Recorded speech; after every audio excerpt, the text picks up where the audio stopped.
তিন এশিয়ার তরি ডোবেনি দারুণ লড়াইয়ে লিড নিয়েই শেষ পর্যন্ত ম্যাচ জিতেছে বাংলাদেশ। জমাট রক্ষণ ঠান্ডা মাথার খেলায় ২২ বছর পর ভারতের বিপক্ষে ঐতিহাসিক জয় তুলে নিয়েছে লাল সবুজ। আর ম্যাচ শেষ হতেই পুরো ডাগআউটে ছড়িয়ে পড়ে উৎসবের আমেজ।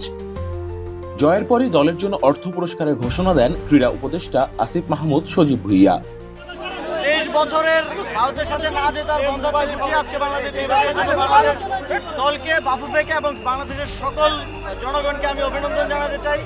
এবং আমি মনে করি যে গতকালকে বাংলাদেশ একটা বিজয় পেয়েছে ফ্যাসিবাদের বিরুদ্ধে, এবং আজকে আরেকটা বিজয় বাংলাদেশের মানুষ পেল। আমি নিজেও গর্বিত বোধ করছি এবং আজকে বাংলাদেশের মানুষকে এই দিনটা দেখার সুযোগ করে দেওয়ার জন্য এবং অসাধারণ খেলা উপহার দেওয়ার জন্য বাংলাদেশ ফুটবল দলকে যুব ক্রীড়া মন্ত্রণালয়ের পক্ষ থেকে ২ কোটি টাকার আমরা পুরস্কার ঘোষণা করেছি। এদিকে বাফুফের সভাপতি তাবিদ আউয়াল সরাসরি পুরস্কারের অঙ্ক প্রকাশ না করলেও জানান খেলোয়াড়দের জন্য থাকছে বিশেষ কিছু। সেই সঙ্গে জয়ের ধারাবাহিকতা ধরে রাখার তাগিদও দেন তিনি। আমরা অনেক খুশি যে আমরা ম্যাচে তো খেলা জিতেছি মাঠের ভিতরে, আর মাঠের বাইরেও যে আমরা দর্শকদের মন জিততে পেরেছি, সেটার জন্য প্লেয়াররাও অনেক খুশি আছে। একই সাথে আমাদের বছরটা ভালোভাবে শেষ হয়েছে।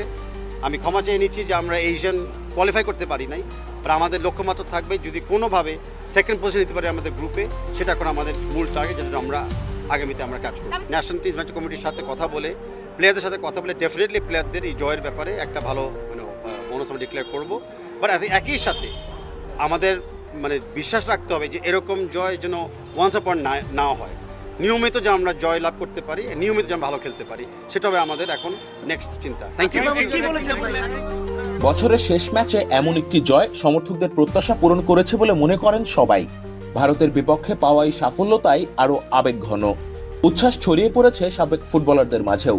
তাদের বিশ্বাস এই জয় শুধু ফল নয়, বাংলাদেশের ফুটবলের নতুন সম্ভাবনার দরজা খুলে দিল। ধারাবাহিক উন্নতি, দলীয় সমন্বয় আর আত্মবিশ্বাস ধরে রাখতে পারলে সামনে আরো বড় কিছু দেখতে পাবে বাংলাদেশ, এমনটাই প্রত্যাশা সবার।